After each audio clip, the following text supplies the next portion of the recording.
Hey guys, welcome back. We're gonna go from left to right and work our way down and see how it goes. This right here was like, I think, passion flower seeds. Did what it said to try and put them in like a bag or paper towels, put them somewhere where it gets a little bit of light in it and things like that. So I had on my windowsill for a good portion of the time and nothing happened. So I brought them out here thinking my heat mat would be a little bit better, and nothing worked still either. And I still put them in a spot where they got light, and it's been there for like a month and nothing has happened. So I don't know if I should just soak them or not soak them, or just put them in some sort of container and try it that way. This is Lisianthus. I'm not sure what brand because I don't think my daughter labeled it all the way, but this is some of the extra Lisianthus we have. I think it's Voyage 2, but don't quote me on that, but I think it's Lavender Voyage 2. There are some still in here. As you can see, they've been going since February, and it is March 15th, I think, today. So they've been going probably about a month, and they are still fairly tiny. And they're showing some yellowing. Not all of them have it, but this one, like this one back here behind this, that one's a little bit more yellow than, say, like this one. It's kind of hard to tell in the video, but it's definitely a distinct yellow shade. But in this, there's, what is that, 12 right here in these two rows, and there are 1, 2, maybe 3, 4, 5, 6, 7, 8 total. So out of 12, having 8 doesn't seem bad odds. But they still have so much longer to go, considering it can take 4 to 6 months for them to really be at the right stage to plant out into the garden. These are actually some of the smaller ones. I do have more in the tray next to it, and I will show you that too as well. So over here is the Corelli 3, and I think it's the light pink. And each of these cells up until Voyage. Once you get to Voyage, so I think like 30, I think this is a 32, this 72 cell tray. So I think 30 of them was supposed to be in here. So 30 times 2, like 60 of them just in this section right here. I think I had a total of 100 and something because they came in like 50, but then they gave us like a 10 extra in each of the little vials that they sent. And they're doing okay, but they are definitely struggling, and we've had some casualties. Maybe I have a total of 45. I might count just to see how many I actually have. So I have 45 plus the 8, so maybe 50, 60 in total out of 100. So that's a good portion did not survive. This is my very first time growing it, and I did learn a few things. I've learned that the more soil you have, the harder it is, one, to keep the algae growth at bay. I did only try the cinnamon, and I got tired of doing that because, like I said, I'm kind of my hands off. I want to get them to sprout, get them strong enough to really survive, and then hands off. So Lisianthus may not be my favorite to grow beyond the baby stage, but I am challenging myself to try and see if I can be successful. So I think soil blocking or cells that like if I did like 10 in each cell, I think that would be more beneficial than 1 in each cell. And I say that because we all know that fungus or opportunistic type of microbiology, like fungi, mold, mildew, and all that kind of stuff, those are opportunistic type of organisms where they only thrive when there's an opportunity. It doesn't just exist in nature above soil level unless there's the right conditions, such as shade, moisture, and warmth. Those are usually the biggest things for them. But they can still do, like in my garage, this is a garage, it's not heated at all. It's probably 45 in here, maybe cooler because we've had a freeze the last couple of nights, so it's maybe even colder in here. And the heat mat is actually not on right now because I don't have it running the entire time, because I've noticed that when I did that, my Lizzies were not happy with it. Even without the lid on and the bottom being warm, my Lizzies were dying faster, and I wonder if that's because it aided in the growth of the algae so much faster, because like I said, algae loves wet, warm, and cool, like shadier areas. they don't need a whole lot of light. So at nighttime, it's the perfect breeding conditions to be warm and wet and no sun. So soil blocks, because it has air that can flow around and in between the little cushion areas that you have your lizzies, is beneficial for them, which is why I think growing multiple lizzies in the cells is more beneficial than a single one, even though this is not that big. This is maybe 2 inches by an inch or whatever. If I had did 10 in each of these cells, it would block and impede the growth of the algae. So I'm going to try that next time, where I'm going to heavily, I know it sounds like, oh my God, I can't believe she's doing that. What about separating? It seems like it would be hazardous. But I think if I'm able to do it in this tray again, and I will try and do a soil blocking. It may not be this year just because it's already the season and it would be kind of pointless. But I can start it later on this year. That'll be a project later on this year. And get a soil blocking and try this kit again, this tray. Get maybe 4 or 5 packs of whichever Lisianthus that we really want to try and grow to maturity, and put maybe 10 of them in each cell, because I'm wondering if that will block out enough and absorb enough of all the nutrients and the environment that aid in the algae growth. It will be more beneficial for the lizzies to have groupings in that fashion. The rest of this tray is the Indian summer, where it's just that basic, and I don't want to say basic, like it's just basic, but like just that simple black center to yellow or kind of dark yellow rich flower petals. And then we have the marmalade, which has that black or brown center with an orange ring to it, and then a lighter yellow and orange petals around the outside. So I'm super excited about it. I don't think we've had any casualties on any of these. They've done really well. And if you haven't noticed, there are 4 that are not like the other. I think these are Cosmos. They look very familiar to me. I'm not 100% sure, but somehow I may have dropped some seeds in there. It's the only ones that have it.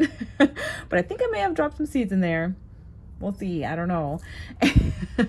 And those are the salvia right here. So there are maybe 2 rows of the salvia. And then in the last area is 2 rows of snapdragons. And I don't know what color they are. I don't know how big they're gonna get because I don't ever remember any of that information. I just want to grow and see what we get. And I am super excited because the brand of the Rebecchias that I got are supposed to be perennials, and the salvia as well. Now the snapdragon, I don't think that's perennial, but I don't know. I can't remember. So then moving to the left, we have 2 kale. They're looking kind of straggly because obviously they need to be in something a little bit more substantial or out in the garden, but I'm trying to make sure that I don't kill everything. I try a first round. So like I start seeds kind of early. I start my first round and then I put them out there when it's kind of close to when they should be okay. And then if they die, I have backups. So I have backups of my kale, of my Swiss chard, and all of the stuff in here. I still have a couple of sweet peas from the previous one that I put out earlier. There's only like maybe 2 or 3 right here. They're doing okay. They're not as good as the other ones, and I don't know. Maybe these are the ones that didn't come up. I thought they were going to not make it, but then they sprouted anyway. So I'm giving them a chance to make their debut. And then we have sage, which is fun to rub your hands over the leaves. You can smell them. It's such a wonderful herby smell. And then we also have, let's see, I think that is, I'm not sure. I think this might be Sweet William, but I'm not 100% sure because it doesn't look as stringly, which might be a good thing, as my other Sweet William that I already have. We have some parsley, some cilantro in here, some basil.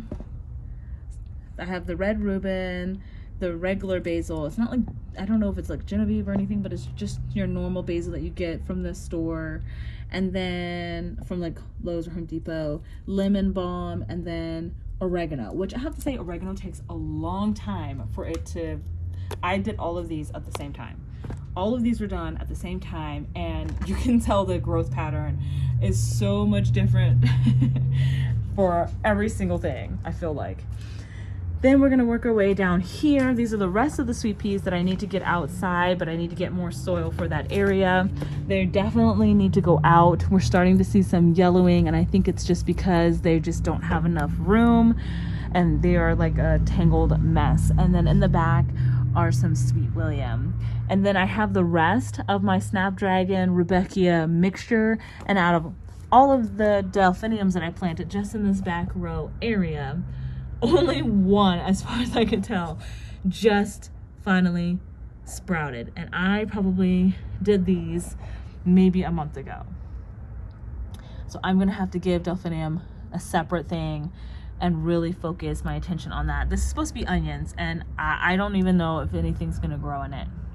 I've tried onions like 3 times. I'm not really sure what I'm doing wrong. I mean, I did it the first time with a plastic or a wrap over it because, you know, it doesn't really need sunlight until they start to sprout. But it was staying too wet and they kind of just died. So then I figured, how about we try it again, but just not cover it and just keep it moist. And it's still not doing anything. And it's probably been in this container for about 2 weeks. And I'm not seeing anything. Let's see. Anything going on underneath? I don't know. I'm not even sure I see the seeds in there. And I know I put quite a bit of seeds in here because I really wanted to just get a full plush stalks of, you know, onions. Because when you put like 1 or 2 in there, they may germinate, but they don't hold themselves up really well unless it's a thick bush of onions in there. So we're getting there. Some more of the Rudbeckia marmalade and Indian summer, and then back there is the Chinese lantern type flower plant. I don't think it flowers like as an actual flower. I've never grown it before, but it does have these little orange little pockets, similar to what like paper that you see around like a tomatillo, but it's like orange. And we'll see how that goes. All right, I'm going to show you what I have spewing all over the floor in my den. Hi, Bubba. You want to have fun later? Well, give me a minute. We'll play some more, okay? Okay. All right, so here is my mass of plants. The top row is just my house plants. I have, I think it's, what is it? A Christmas cactus or something, Thanksgiving, I don't know, one of those types of cactus. It's right there. Then I have aloe, pothos plant, and then right next to it, underneath right here, it looks like cabbage. I don't have enough room for everything, and I move them around depending on what conditions they need. But we'll just go down from left to right. Like I said, this is cabbage. Hopefully I can plant that out soon. And then I have a mass of carnations. I think they're just a red color. I also have some of these, and I'm not really sure what they are. Like I said, there's lots of stuff that I just throw in there and see if they grow, and I have no idea what they are.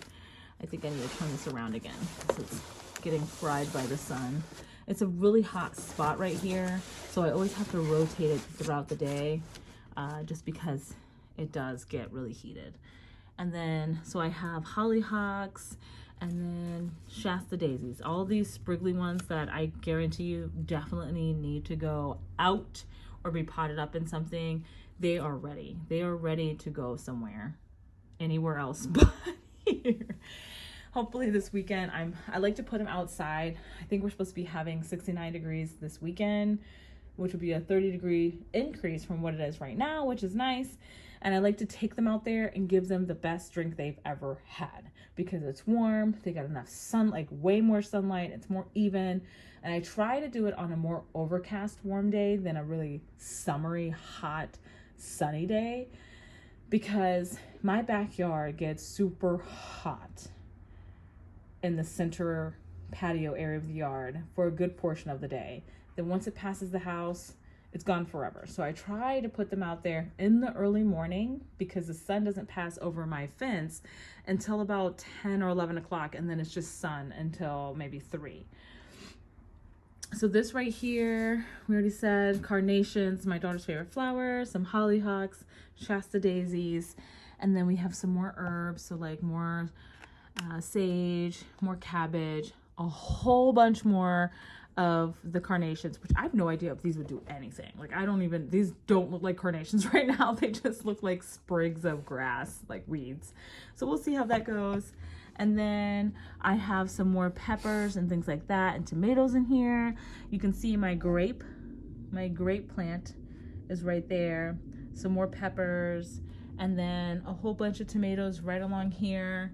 This is supposed to be like the Jericho type plant where it hibernates, it closes up and turns brown. If you put water on it, it'll open up and turn green. It's kind of interesting though.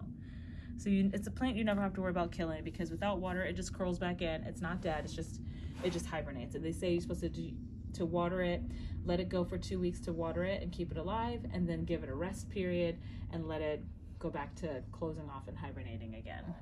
These are different variations of tomatoes and eggplants. And I think that one needs more water because, like I said, from this window in here, it radiates heat a lot. And then I started some sunflower seeds. I don't know when I'm going to put them out, but they look pretty good. And this last row is actually morning glory, I think. And it's like a pretty pink purple color. So I'm really looking forward to it. I'm going to give that one a little drink before before I kill it. And we will see you next time. Bye, guys. Pumpkin, say bye.